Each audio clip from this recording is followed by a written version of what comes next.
I'm Kate Trainor, Corporate Vice President in Clinical Development Delivery Teams, and I'll be moderating today's call. During this session, we'll be talking about the evolution of the clinical trials industry and the ways in which Parexel continues to reimagine our approach, deliver successful results, and put patients first. Our executive speakers are Macdonald, our CEO, and Sy Pretorius, President of Clinical Development and our Chief Medical Officer. They will provide insights on recent developments in the market and industry, and this includes accelerated growth, pandemic-spurred innovations and change, industry trends, and Parexel differentiators. We'll then transition to our panelists from the clinical development team, Stephanie Gonzalez from the biotech leadership team, Jos Zilmer and Hina Saleem from the enterprise account side, and this expert group will share their perspectives and experiences here at Parexel. Macdonald is Parexel's CEO with 25 years of experience in our industry. He has served as the former CEO and Vice Chairman of INC Research, now Syneos Health, and over 16 years with Quintiles, now IQVIA. During his time with us, Jamie has built upon Parexel's deep therapeutic and functional expertise, global reach, and innovative capabilities to drive growth. Sy Pretorius, our President of Clinical Development and Chief Medical Officer, has been with us for more than 2 decades in a variety of roles, overseeing all facets of clinical and medical operations. He holds degrees as a medical doctor in pharmacology, an MBA in business administration, and a Master of Science in drug development. In his current role, he provides leadership across all of our clinical development functions, ensuring we provide best-in-class solutions for our customers and patients alike. Jamie, I'll hand it over to you to begin. Okay, thank you. And if you want to advance the slides, I've got a few slides on the market. So welcome to everybody. Certainly a surreal and somewhat unreal time over the last 14, 15 months with a global COVID pandemic. But at the same time, I think it's brought healthcare into focus, and particularly the work that we do. So clinical development and drug development has been front and center in society's really response to what has been a really challenging pandemic. I think hopefully we're starting to see an end or a new normal post-COVID, thanks to vaccines and thanks to therapies that colleagues like mine and obviously people on this call have been involved with. I wanted to give you a high-level view of where healthcare is. Healthcare globally makes up about 10% of the total economy, measured by gross domestic product. Within that, the branded pharmaceutical industry that we know makes up about 15% of healthcare. It's an exciting market, as you know. It's growing fairly rapidly, just over 7% on a compound annual growth basis. If you compare that to the total economy globally is growing more in the 2 to 3% range. So the pharmaceutical industry is important. It's going to reach close to $1.4 trillion by the end of 2026, so within the next 5 or 6 years. Exciting in part because I think biology and chemistry and science continues to identify new ways of combating disease. There are novel medicines. We just have to look at mRNA and the response to the COVID pandemic. But in other areas, cell and gene therapy, in rare disease, a lot of exciting research being done that then feeds the clinical development life cycle and ultimately benefiting patients. That's really the business we're in, is can we extend and improve the quality of life for our fellow humans. It's really a mission for the organization, and we put that patient-first focus right across the organization. We started this several years ago. We've invested in a patient-centric approach to developing new therapies, protocol design, the identification of investigators, the outreach to patients, and it's really driving, hopefully, breakthroughs in new therapies. The industry's been extremely busy in the last year responding to COVID, but also managing other clinical trials in other disease areas. And that's actually still the bulk of the business that we do, our competitors do, and our customers do. So maybe the next slide, Kate. So the spend within research and development has been extremely healthy. If you looked at this maybe 10 or 15 years ago, the bulk of this work would have actually been done by large pharmaceutical companies. But what we've really seen in the last sort of 4 or 5 years is a resurgence in the biotech world, in part because the science that's coming out of academia and into biotech, but also the capital and funding that's gone into biotech, has seen that group reach really about a third of the total R&D spend in our industry, and it's growing at a faster rate. It's growing at almost double the rate that the large pharmaceutical industry is growing. Now, the two do merge. There's acquisitions and mergers and co-development. There's a lot of exciting stuff going on between biotech and large pharma. What it means for us in our industry is really investments in good, interesting, novel science that hopefully will bring drugs to market. Our role in that is to help accelerate and make that a more efficient, more effective, and higher quality process. So the outlook, certainly for the next 3 or 4 years, and truly beyond that, is pretty exciting. There's a lot of areas of unmet need, as we all know. We certainly have a long way to go to address a number of significant diseases, certainly in the oncology space, the rare disease space as well, but in other chronic disorders as well. There is certainly more opportunity to develop better therapies. Certainly the excitement around some of the newer technologies, particularly cell, gene, and tissue therapies, certainly gives us promise for creating better outcomes for patients. And that should be the mission that drives not just us, but our peers in the industry and our customers as well. Next slide, please. So the CRO world, it's a positive. I think I've been in the industry for 25 years, so it's a pretty long time. But this has probably been as good a time in the market, not just for the financial performance and growth of the CRO industry, but really exciting developments, partnering with our customers, partnering with investigators, working with patients. I think the focus that's come about through clinical research, particularly in the COVID environment, where I think society has been focused on obviously the development of new vaccines and therapies, but I think there's a broader awareness of the importance of clinical research and clinical development and the work that we do. There are still significant areas of unmet needs, particularly in the rare disease space. You may be surprised to learn that approximately 1 in 10 people in the US actually live with a rare disease, usually of genetic origin. And the science has advanced to the point that many of these can be targets for future drug development. And we've seen great progress in a number of rare diseases and hope to see more. But it's important we have patients that participate. It's important that we do good work and we engage with the investigator and patient community to help run the clinical trials that demonstrate the safety and efficacy of new therapies. Trials are getting complex.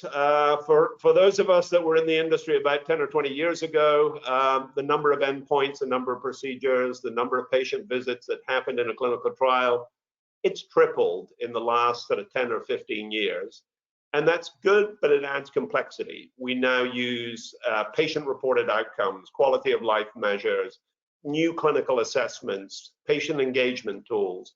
All of that certainly adds to our work, and we've been able to build a great team, great capabilities, and the training necessarily to run complex global trials. There's an increased demand for outsourcing, not just from the large pharma industry, but particularly from the biotech sector. Many biotechs now have interesting molecules, good science, but small teams, and they need the capabilities at a functional and global level from CROs like Parexel to help bring those new therapies to market. So that makes it an exciting time for us. We are extremely busy as an organization, but I'm glad we were able to bring some of our colleagues here today to talk about their roles and what we're doing within Parexel to help our customers advance new therapies. Next slide, Kate. You went to it. I'll just cover it quickly before handing over to Sy. Parexel, we are a global organization. People don't realize that we actually have more people in Europe than we have in the Americas, and we actually have more people in Asia than we do in Europe. We move people around our organization, and you're going to hear a little bit about that today. And it's exciting. We've got a patient-first focus. That's been something that's really been the mission and driving the organization. A market-leading presence, particularly in Asia, most particularly China and Japan. A rapidly growing biotech sector. You're going to hear from some of the team. Great regulatory knowledge. Yes, we follow global standards and we follow ICH GCP, but as we all know, the regulations specific to each country can vary around the world, and we have that knowledge and expertise to navigate that environment. And exciting developments in areas like decentralized clinical trials, remote monitoring, risk-based quality monitoring and quality management. Definitely a lot going on, and Parexel is at the forefront of that.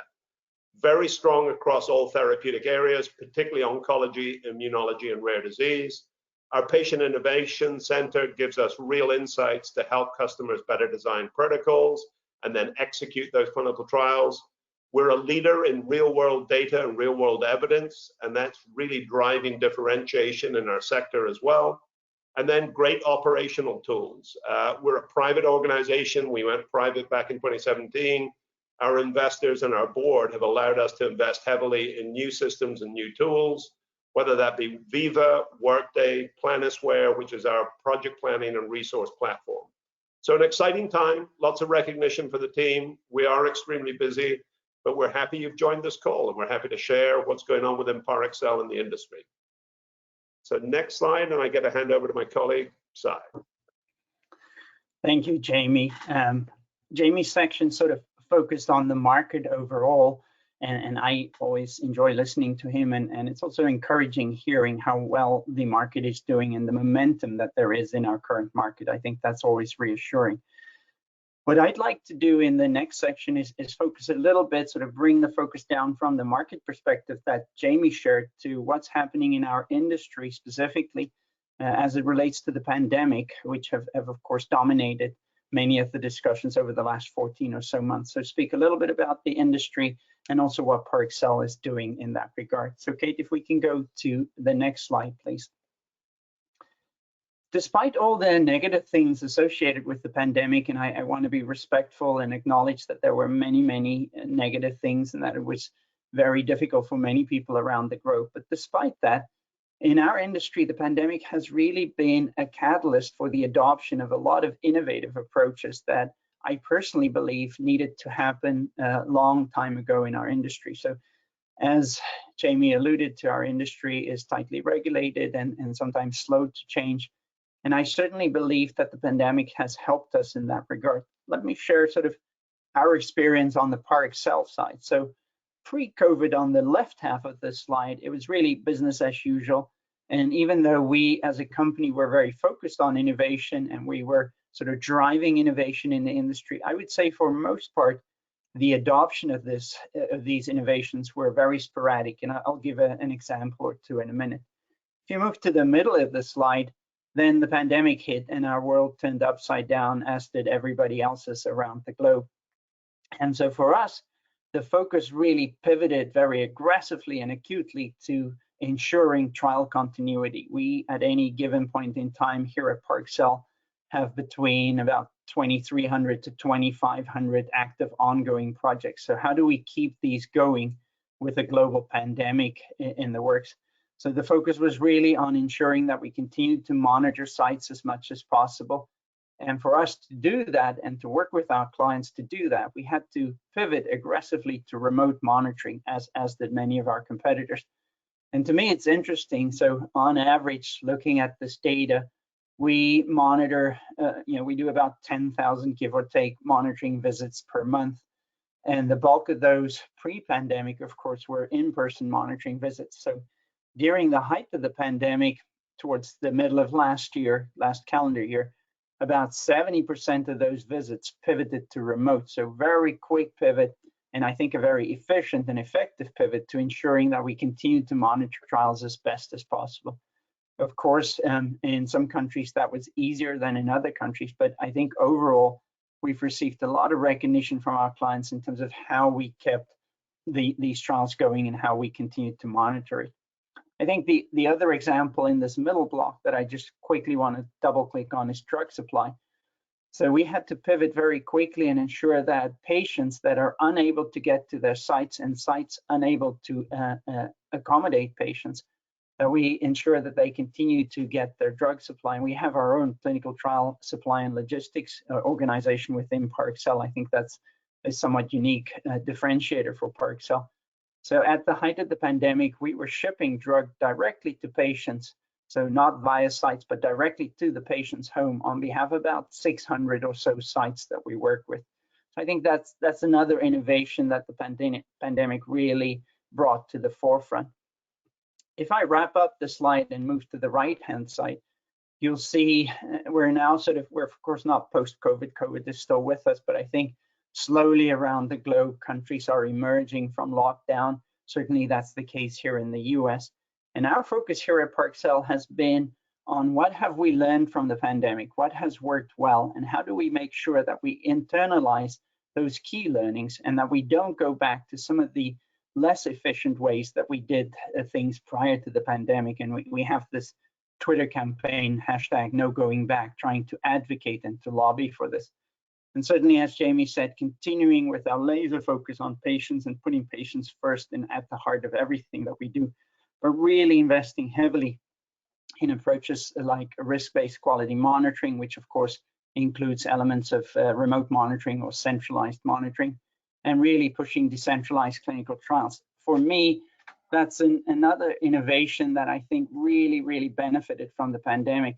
To give you a little bit of context here, we were involved in the very first decentralized clinical trial in 2011, the remote trial, and continued to invest in it because we believed and still believe that it was a great way to reduce patient burden, to bring trials to where the patients are, and also to communities that previously didn't really benefit from clinical trials. But to give you a sense and a data point, pre-pandemic, we probably had a handful of these running. At the moment, we have north of 130 of these running across our organization and across the globe. So something that really took off as a result of the pandemic. I think some of the other things, I'm not going to go through all of them, is the use of data. How do we creatively use data? How do we use data effectively and efficiently to improve the drug development process? And specifically, how do we leverage real-world evidence to complement the evidence that we're gathering during the clinical trial process? So these are some thoughts. There are many more examples that I could cite, but certainly in my view, a very exciting time.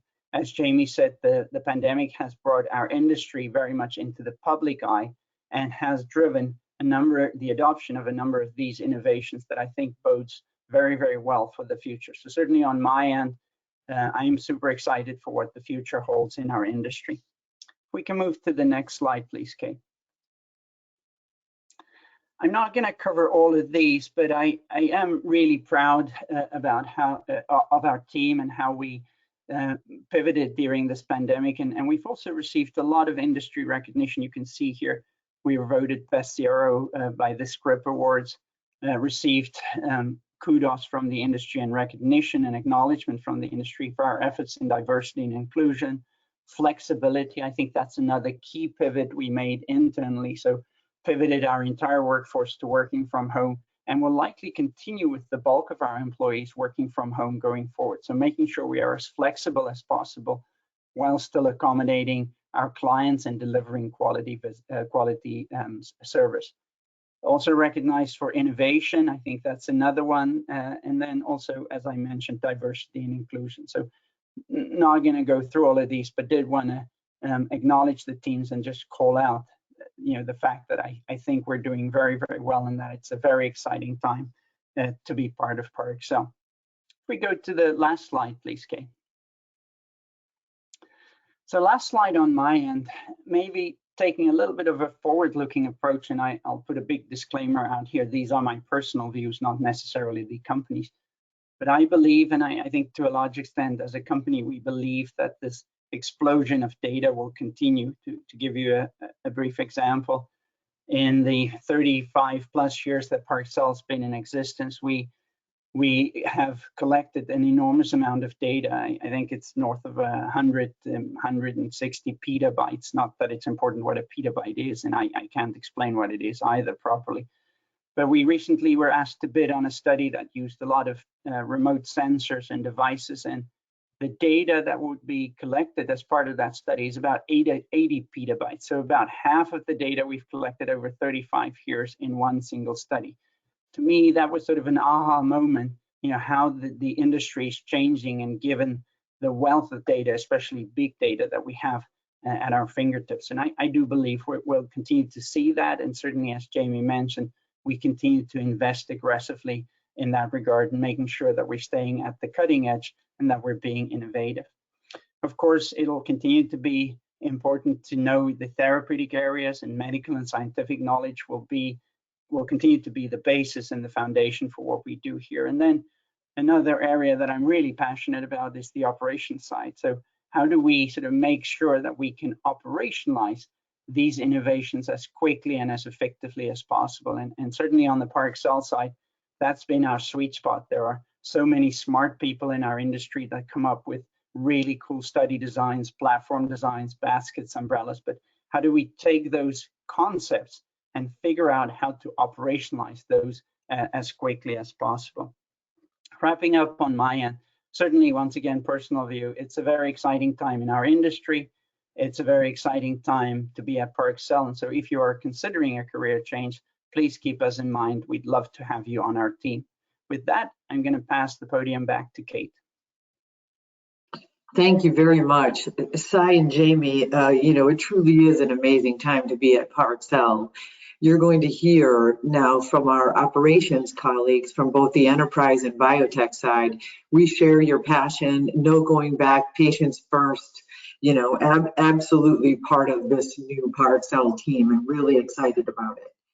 So our panelists are also looking forward to speaking with our colleagues here on our session here today.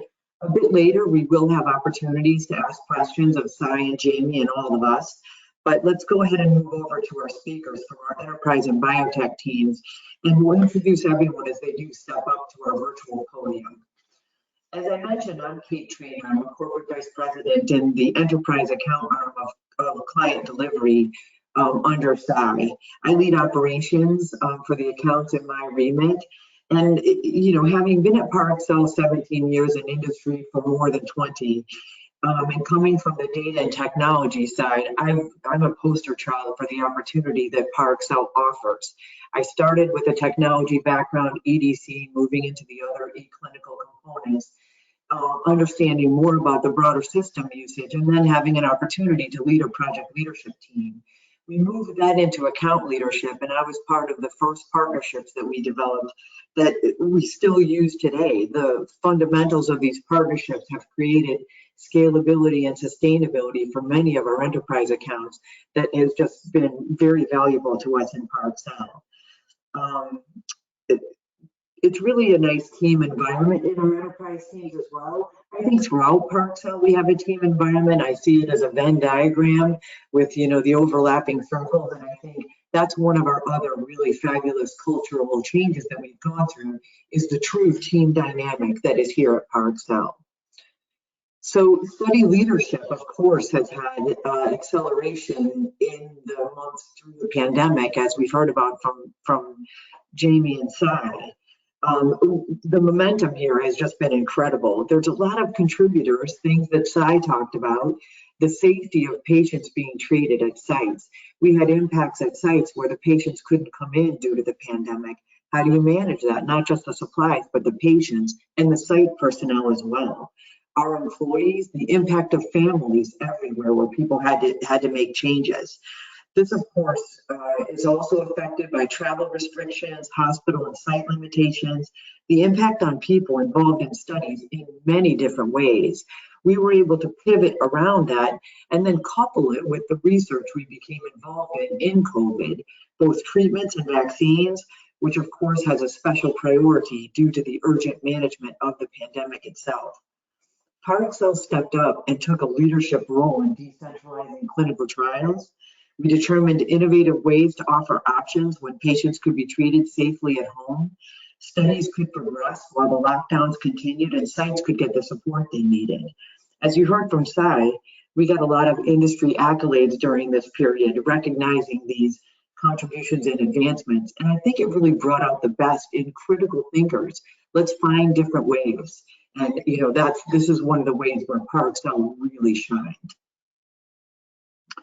Ultimately, our goal here is always patients first. You've heard that several times today, and you will continue to hear a bit more about it. This really led us to implementing the strategies that were able to overcome some of the obstacles due to the pandemic about getting medicines to patients quickly. Not just within the pandemic, but outside. We're always trying to get medicines to patients more quickly. These innovations applied in both our enterprise and biotech teams across many therapies, study phases, and patient groups. Our study leadership teams are truly empowered to make decisions, provided data, and supported. We've improved and updated our internal onboarding for folks that are joining our company, our team dynamics, our operations dynamics, so that colleagues who join us can apply what they learn in a really supportive environment, learn from others, and grow their career and experience. This includes moving to remote options as needed for a global team in a pandemic. We had to find different ways to have meetings and communicate differently than we had before. These improvements result in meaningful career advancements for our colleagues with opportunities, rewards, and recognition. The Parexel culture is truly one of passion, trust, support, and respect, with an emphasis on diversity and inclusion. The colleagues on our panel today are going to expand upon these with their own experiences in just a moment. Let me go ahead and hand it over to you, Stephanie. So welcome, Stephanie Gonzalez. Hi, all. My name is Stephanie Gonzalez, and I'm the head of operations for Biotech EMEA at Parexel. I'm here today to talk a little bit about opportunity, how the evolution that we're currently experiencing in the clinical trial industry creates opportunity at many levels for accelerated advancement in science and technology, for drug development companies, for Parexel and Parexel Biotech. I will introduce you to Parexel Biotech. And in the end, I hope to give you some food for thought regarding how this evolution in the industry and at Parexel creates personal opportunity for you. So first, to spend a moment in order to tell you quickly just a bit about me. I've been at Parexel for almost 2 years. During the first half of that time, I was based in the US and serving as head of operations for Biotech Americas. Last August, I relocated to Madrid, Spain, and took on the role of head of operations for Biotech EMEA. I have a biology degree from Dartmouth College and started my career in the industry as an entry-level CRA in the year 2000. Since, I've held roles in ClinOps, project management, and delivery oversight and leadership. In addition to having been internationally relocated at Parexel, I have had the opportunity to lead resourcing, personal development, and talent expansion initiatives. I'm also a Wisdom Circle mentor and a co-lead of our Pride Committee. So let me speak for a minute about opportunity in general. In many countries around the world, we are strongly conditioned to believe that success relies on a combination of learning the required technical skills and hard work or effort. The reality is that opportunity is also a critical factor and something we tend to overlook or at least undervalue in terms of its importance. All three elements need to be in place for the best possible outcomes. But opportunity is not the same as luck. We all have some control. That said, how do we identify and seize an opportunity? By leveraging a connection, by stepping up, which means coming forward when you have a vacancy that you can fill to gain a new experience or role or level of visibility, by creating space around you. In other words, pave a new path for yourself to take. By seeing opportunity at the most inopportune time. Or as we say in some cultures and languages, when life gives you lemons, make lemonade. By taking a risk, making a leap. This is the sort of move that puts you into a warped tunnel, gets you ahead of others, and can progress you extra rapidly towards your goals. Embrace change. Do not fear something different. Understand how it will challenge you, and in so doing, help you grow. Why is all of this important? Why have I started my topic with this general commentary? Because I want to be sure that you recognize this time of incredible opportunity, the opportunities around you, and again, how they create personal opportunity for you. As Jamie and Sy so nicely summarized, our industry is thriving and evolving through the COVID-19 pandemic. The trends in this growth have become clear. Despite the many challenges of running a study during the pandemic, there was actually an increase in clinical trials registered by North American-based companies between 2019 and 2020, at a time when many other industries were contracting. Funding in the biotech sector has exploded, with investment rising 60% during 2020. There's tremendous opportunity in this context associated with growth of and investment in the industry and the public focus on the development of new medicines and vaccines. Just think about what's been blasted through mainstream media on a daily basis over the course of the last year. Never in our lifetimes has drug development been given more value and attention. So with that said, I'd like to pivot for a minute and tell you a bit about Parexel Biotech. But before I speak about Parexel Biotech, let's discuss what biotech even means. When we speak of companies as biotech or pharma, we reference more their business setup or model versus the type of asset or therapy they develop. The difference between biotech companies and pharma companies is not the same as the difference between biotechnology therapies and traditional pharmaceuticals. Biotech companies are typically lean, nimble, they move rapidly, they take on more risk, they focus on the science, often with deep scientific expertise in certain specialty areas, and they are very strong in early stage development. Pharma companies, on the other hand, are typically experienced in the drug development process. They have the funding and the infrastructure to operationalize late phase large global studies. They focus on commercialization, and their R&D pipeline is often supported by relationships with biotechs and universities. This is not to say that biotech does not develop therapies through to commercialization, or that big pharma doesn't discover new therapies independently, but more and more biotechs and pharma work together to drive drug development forward. They find opportunity with one another. A great recent example is BioNTech and Pfizer. So what is Parexel Biotech?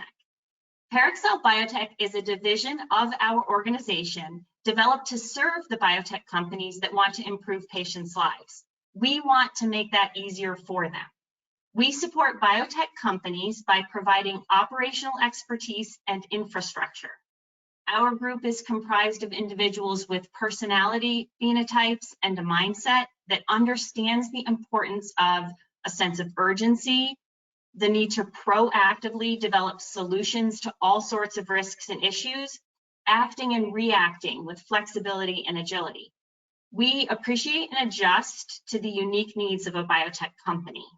We apply tailored operating and delivery models that allow us to meet the communication needs of our clients with our project leaders and our clinical operations leaders dedicated to Parexel Biotech at the core of every study team.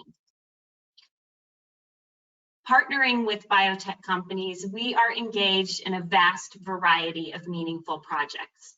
We are currently conducting a UK national priority study, the Synergen phase 3 COVID-19 trial to treat seriously ill hospitalized patients. We've partnered with a cutting edge gene therapy company. We're working with them on a study in giant axonal neuropathy, GAN, which is a rare disease that presents in early childhood and causes rapidly progressing neurodegeneration. And we were recently selected by Race Oncology to support a study in AML in patients with extramedullary disease in an effort to receive orphan drug approval for bisantrene. Parexel Biotech has grown tremendously over the last year, thanks to the technical skills and hard work of everyone on our team, but also thanks to the opportunities that the evolving industry has provided. We support the trends we see as the landscape evolves. We leverage our understanding of biotech companies and our unique approach to working with them, the expansive footprint of our network of office and home-based staff all over the world, and the broad scope of services we offer across all phases of development. In turn, we offer individuals working within the industry the ability to leverage the opportunities with Parexel. In fact, I'm a perfect example of the opportunities available considering my international relocation to Spain. I encourage you to consider how you can leverage the opportunities present before you at this time. We're now your connections. Leverage us, reach out on LinkedIn, consider how you may step up or make a leap that may mean change or impart some risk. The opportunity is certainly before you within the industry, within all of Parexel, including Parexel Biotech. Thank you so much, Stephanie. That was a great presentation. Really excited to hear about your experiences. Our next presenter today is going to be Jos Zomer from the enterprise side. Jos, over to you. Thanks, Kate. For a bit more personal touch. Good afternoon, everybody. My name is Jos Zomer. I'm a project director at Parexel, feeling at home already for 15 years there. I've held many functions, every now and then taking some detours, and in doing so experience many aspects of the clinical project management. In my current function, I'm both an operational leader and a line manager in our enterprise unit where we serve the larger pharmaceutical companies. I work mainly on oncology projects, and the values of we care and patients first are close to my heart. And I believe this will have a big impact on the future of our daily work. I started my working life as a nurse trainee in an academic hospital in the hematologic ward. I tell you, all patients who ended up there did not survive long. I have a very strong memory of a patient who was one of the first ever to receive a treatment of bone marrow transplant after very heavy chemotherapy. He died after 3 days. At present, though, the program that I work with is in acute myeloid leukemia. And miraculously, now many of these patients that undergo bone marrow transplant are surviving the disease, of which 40 years ago, you died. And that, changing the future, is what we work for in Parexel, work with our clients on the improvement of health for future patients. We do this with more and more attention to limiting burden for the current participants. We strive to make things go smoother for the sites, and for us employees, Parexel is striving and actually becoming more and more easier to work with. Next slide, please, Kate. Now, how to put patients first in clinical projects. What does it mean for everyday life at Parexel, like for me in my oncology programs in enterprise, to put patients first? Supported by more and more sophisticated tools, we care for our projects enhancing efficiency to the benefit of every stakeholder and putting the patient at the center. Internally, we make our experience available to everyone through cross-sharing, for example, to our internal oncology network, to support everybody with their projects. Our core values do drive personal contribution. Sometimes it's simple decisions that affect what happens to our patients. Like, for example, in one of my projects, the participants left in survival follow-up would, due to a protocol change, formally need to sign an updated ICF and end their participation. We should not cause unnecessary strain to patients in the last phase of their life. Therefore, I suggested proposing to the ethics committees that the investigators would only call these patients to inform them and then list the call in the patient notes. The client agreed. We moved ahead with this proposal, which was accepted by most of the ECs. Now we put our customers at the center too. We cooperate with our clients so that we get the best out of combined teams. For example, I'm currently contributing to a proposal for a project with a disease that implies immense burden for the participants. One of the reasons for the client to approach us is that we have a dedicated patient centricity group. They have a large range of tools and processes to apply to the project while ensuring the scientific quality of it. To see the interaction of both teams, cooperating from an understanding of the needs and a shared set of expectations, that's truly thrilling. Together, we ensure that participation in the trial is as little burdensome as is possible for the patients and their families. I believe this mindset will further develop in the future. It's a truly fantastic direction for clinical trials to take. It's very exciting to be part of that development and seeing that our clients are equally supporting this. And then as employees, almost every day the future becomes present. Somewhat over a year ago, our leadership held a couple of exploring rounds to investigate how we, project teams, were informed. What guided our decisions? They listened, and they are still listening to us. to learn what we really need so that we make the best of our jobs. And so during the past year, we have launched tremendous improvements resulting from a vision combined with improved technology, integration, and strong cooperation. Now I have insights in my project with one mouse click. How very different from the effort that this required in the recent past. We and our teams can now truly focus on managing rather than spend our time chasing information. And so in Parexel, we can get the best out of everybody's brain and therefore focus on our core business and care for our projects and therefore our patients. Now, Parexel is a company that embraces diversity and inclusivity and provides a safe working environment and equal opportunity for all. Together, we shape the company, its vision, mission, and core values. I asked some veteran co-workers, how come you are and have been for such a long time at Parexel? The most heard answer? Because of the people. As colleagues, together we form the culture and the values that are the base for it. So that when Parexel explicitly state our values, we realize, yes, that is us. We are the people that care. I sense that these values truly represent my individual motivation. Almost every day I think of one of those who I have lost in the past or who are now sick.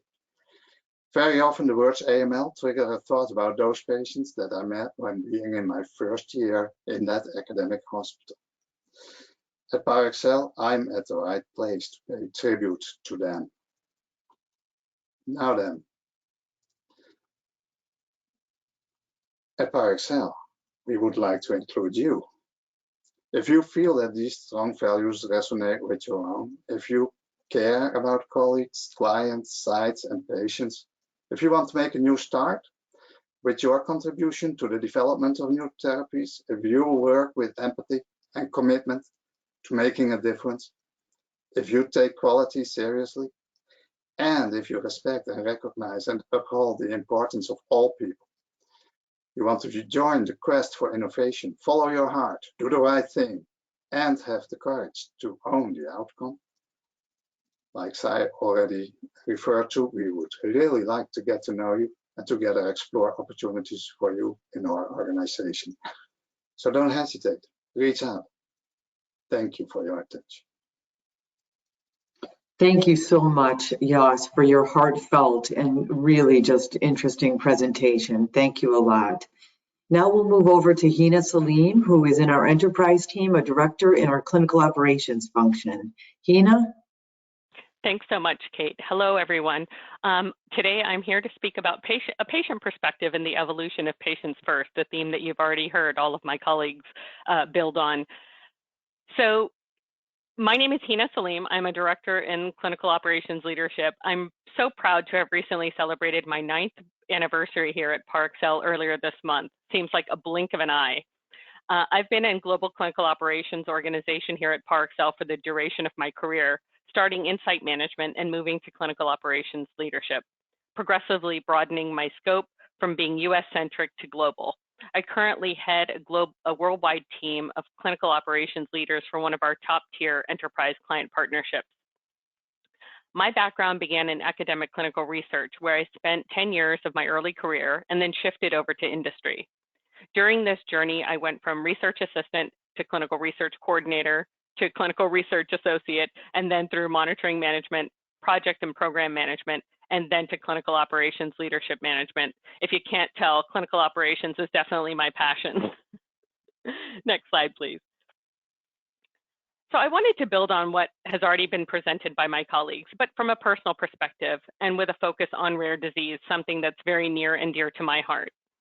8 years ago, my husband was diagnosed with multifocal motor neuropathy, a rare autoimmune disease affecting 1 in every 100,000 people, and often misdiagnosed as amyotrophic lateral sclerosis, otherwise known as ALS or Lou Gehrig's disease.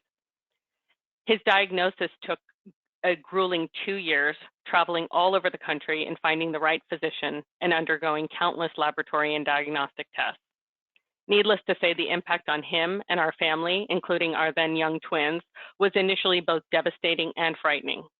By the grace of God, we found a terrific neuromuscular specialist at Johns Hopkins Hospital who helped ease our journey in understanding my husband's disease and being an advocate for my husband and our family. My husband now receives regular infusions of intravenous immunoglobulins to further prevent disease progression as we wait for improved treatment options or ultimately a cure to be found. And his current treatment could not have been made possible without prior clinical trials. Next slide, please. As Jamie and others have mentioned, one of our key differentiators here at Parexel is our deep, authentic, patients first focus, which from a personal perspective is incredibly critical for the patient and the patient's family. There are 300 million people globally who are affected by over 7,000 rare diseases, most of which have no approved treatment or cure. Our experts at Parexel promote engagement between patient organizations, doctors, hospitals, enterprises, governments, and the media to support solutions for issues related to rare diseases. At Parexel, we work with patient advocacy groups to maximize recruitment efforts for rare conditions, hard to reach populations, or for novel study medications. These patient advocacy groups are a means for trusted sources of information for patients to obtain the latest information about their condition, treatments, or on where to seek additional guidance or care. Additionally, Parexel has established a nurse advisory panel, which is comprised of experienced research nurses and clinical research coordinators from Parexel's alliance sites. This team meets regularly to identify and overcome specific barriers to enrollment and provide valuable insights into protocol development so they can be seamlessly operationalized at the site level. This is in part how Parexel partners with numerous enterprise and biotech clients to develop cutting-edge treatment protocols for patients impacted by rare diseases, people like my husband. Next slide, please. At Parexel, there are extensive opportunities to lead regional and global clinical teams in bringing novel therapies and treatments to this critical segment of patients impacted by rare diseases and beyond. You're empowered to build quality and innovation throughout the project lifecycle to ensure patients are protected and market authorization is accelerated for treatment options to have broader accessibility to patients. You are close to the patient base through working with our Patient Innovation Center, which is focused on reducing the burden of patient participation and increasing input into clinical trial design, incorporating diversity in clinical research, recruitment, execution, and market access. Based upon our We Care core values, we use empathy in keeping patients first. We take quality seriously from the smallest detail to the largest, driving the best possible outcome. As mentioned by Yas and my other colleagues, we recognize and uphold the importance of all people through respect. And finally, we follow our hearts to do the right thing and own the outcome through empowerment and accountability. So whether it's rare disease, oncology, immunology, or any therapeutic area, as a clinical operations leader at Parexel, you lead a clinical team of experts in closing the gap of unmet patient needs. And I'll add that you'll work with some of the best and brightest people in our industry, and ultimately you do it with heart. So I welcome you to reach out to me to talk about the fantastic opportunities at Parexel as a global clinical operations leader. Thank you so much. Thank you so much to every one of our speakers, Jamie and Sy for the corporate perspective, the market and industry perspective, as well as your own personal insights. Hina, Yas, and Stephanie, really touching, really great business oriented, and our ability to make a difference. That's why everyone comes to work at a CRO in our industry, is to make a difference. And you guys have provided your examples and your own perspective, really shows the heart and the passion of Parexel. Thank you so much for presenting. We are ready to move into the Q&A section, the questions for our team. If you have them, please type them into the chat box provided, and I'll present the questions to the panelists for their answers. There are instructions in the chat box if they're needed. There's one from an attendee that we're going to go ahead and take live. I'll pass this to Jamie or Sy. What's the focus for enterprise division versus biotech division? Is it large pharma versus small company? Yeah, maybe I'll take that, Kate. So the way we divide the business, and this is just to look at the model for engagement, sales and commercial support, and then project delivery. Enterprise for us is the top 30 pharmaceutical companies by research and development spend. So it's an easy category. I think traditionally there are some companies in there that people might consider large biotech, but it's a way that we divide the organization. These are generally large, fully integrated, and fully capable organizations that have their own infrastructure, and the way they engage with a Parexel or another CRO is different from those maybe of smaller size that don't have the global reach or all the functional capabilities. So it's a nice division. It has worked extremely well for us. And we have different groups of both sales and operational people supporting the two groups. Okay, and there's another question for you and Sy. It's probably a two-part question. I'm going to couple it, which is all companies face challenges with COVID. How did Parexel take on these challenges? And do you have any specifics about what our activities were to address those challenges? I'm going to let Sy go first, and then I'll bat second. Yeah, happy to take a stab at that. When I think about that question, Kate, and sort of starting with patients first, you've heard that from all of us on this call. You know, first and foremost, when the pandemic hit, we wanted to make sure as a company that we put patients first, and that we make sure patients have the medication that they need, that they continue on trials as they have been. So big outreach across the company. So putting patients first. I think next, sort of we tried to help sites as much as possible. Many sites suffered financially, as you know, during the pandemic. So we lobbied strongly on behalf of sites to make sure that they can maintain their operations throughout the pandemic. And then sort of bringing it down, you know, what do our clients need? How do we ensure clinical trial quality and continuity? I think I already touched on that, all the way to our employees, which of course are critically important to us. So we did a number of things at that level. We spoke about the remote working conditions and the flexibility that we offered. There are many other things in terms of supporting to get vaccinated, supporting with you know, some other activities, dinner being one of them. So we sort of had a program where we ad hoc provided dinner to employees. But I think the one that I really want to double click on, because it touched me personally, is at the height of the pandemic last year, as a company, and this was not a Parexel specific thing, I think all of the CROs, and probably more broadly than just CROs, were faced with the issue, how long is this going to last, and can we financially maintain the organization? So what we did as a leadership team, instead of saying, look, we're going to cut everybody's salary and we're going to let a number of people go, we went the opposite route in line with our culture, and we went to our employee base and say, you know, we want to talk to you, we care about this, we want to approach this with heart, how do we go about? And where we landed was people stepped forward and on a voluntary basis sacrificed salary, so nobody was forced to do it. A lot of people did this, and that helped us.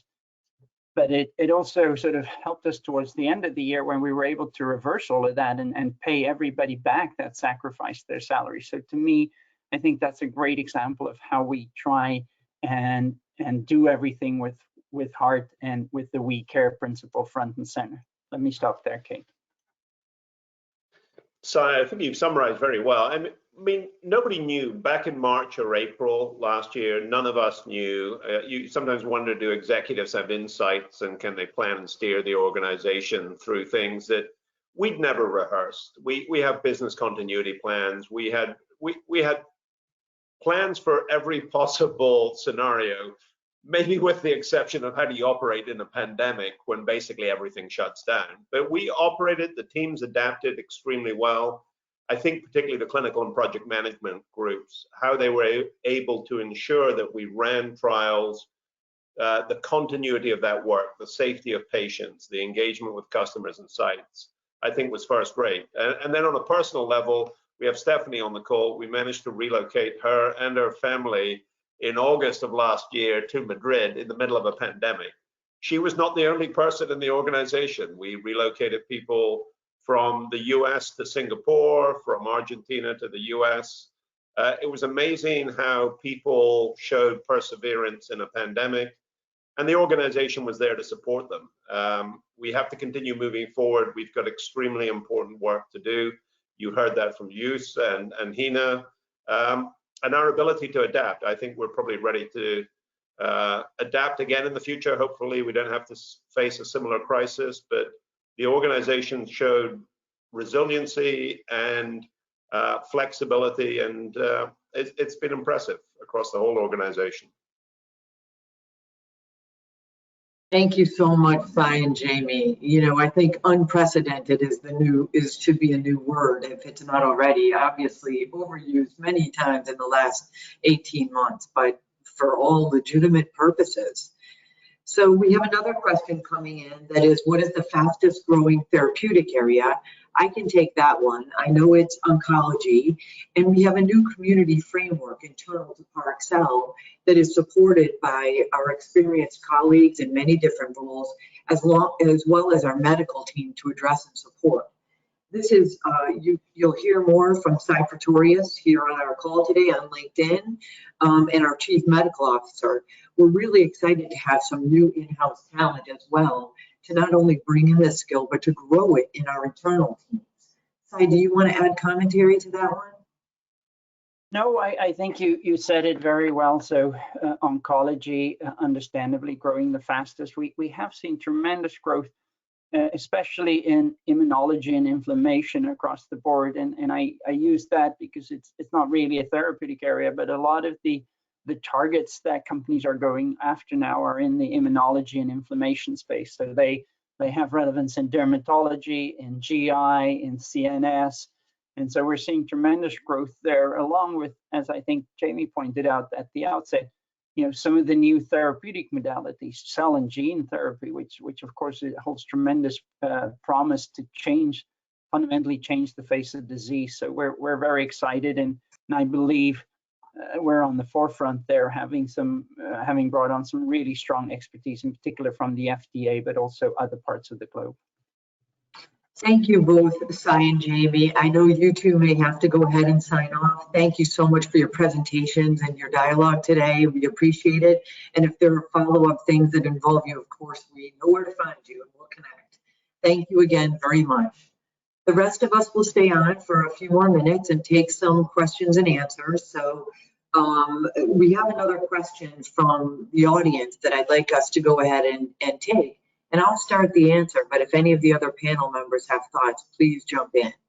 In the rapidly changing landscape of clinical trials, especially with the adoption of big data and tech, what are the skills you look for when you're hiring employees with a clinical background?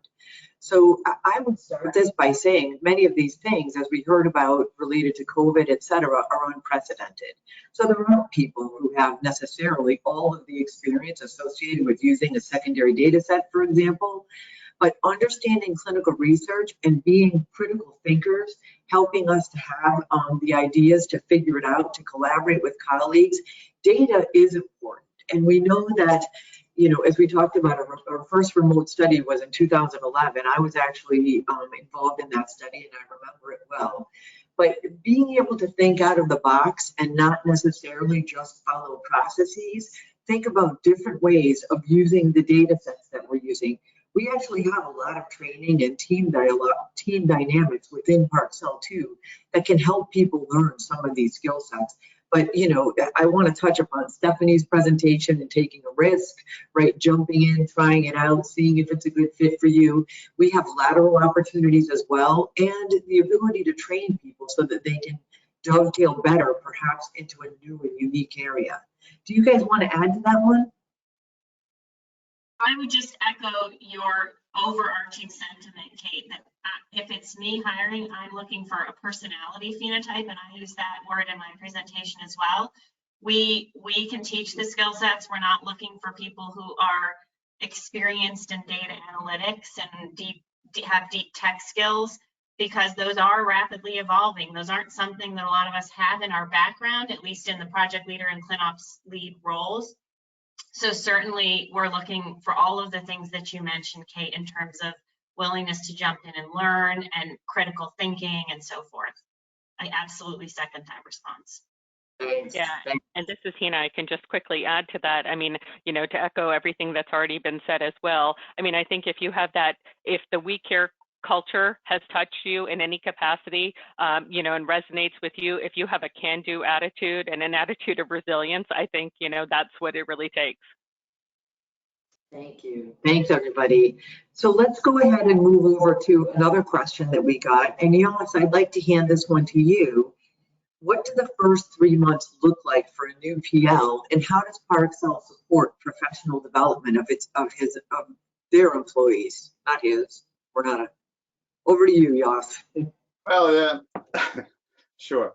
So of course it does depend a little bit on the package that you come with in our company, but certainly you will need to learn Parexel. So we do take some time for that to train you on that. There's induction training, usually lasts a week.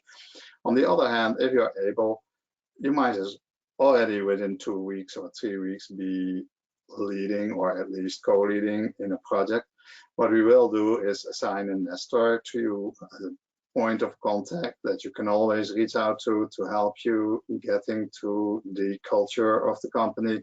But we'll also have regular meetings, weekly meetings with you to evaluate how things are going. So yeah, we ramp you up pretty quick, and so after 3 months, I would say that you are already fully leading. Yeah. I think that's great for new hires, and we talked a little bit about onboarding as well and how that has manifested and become supplemented over the years. The mentoring program has some new vibrance in it, new injections of energy. We have new mentors, not just professionally, but in our wisdom circles, as Stephanie and Hina and I all participate in as well. I think there's more of the professional development as well beyond the new starters. We want to make sure that we maintain that for people throughout their careers. And as you've heard, many of us on this call have been with the company for some time. So we continue to engage in the benefits of professional development. We have regular training, we have regular lunch and learns, we have exposure to many different topical areas. And in fact, I think that the open door policy just can't even be more overemphasized, simply because everyone is accessible. And so if you do have an interest in something that you'd like to learn more about, we encourage lateral moves, we encourage promotions, we encourage cross-department dialogue and other things, so that can continue. Okay, I'm going to go ahead and let's see, we have another question from the audience. This one is for Hina. What is the best thing about Parexel, and the hard part is, and what is the most challenging? I think, thanks, Kate. I think, as far as the best thing is concerned, I think that it's about the variability of the type of work. I mean, it's new medicines in all therapeutic areas, the ability to input into the design of protocols and develop new medicines for patients, as was discussed as well. And then working multidisciplinary teams who are driven to help patients, right? And ultimately, what Yas had mentioned too is teamwork and diversity of the team across all of the geographies globally. So I would think that's the best from my perspective. The challenging part, I think it's a diverse mix of clients, right? With different styles and needs, and adjusting to those. And then, being on the forefront, navigating through change and being resilient.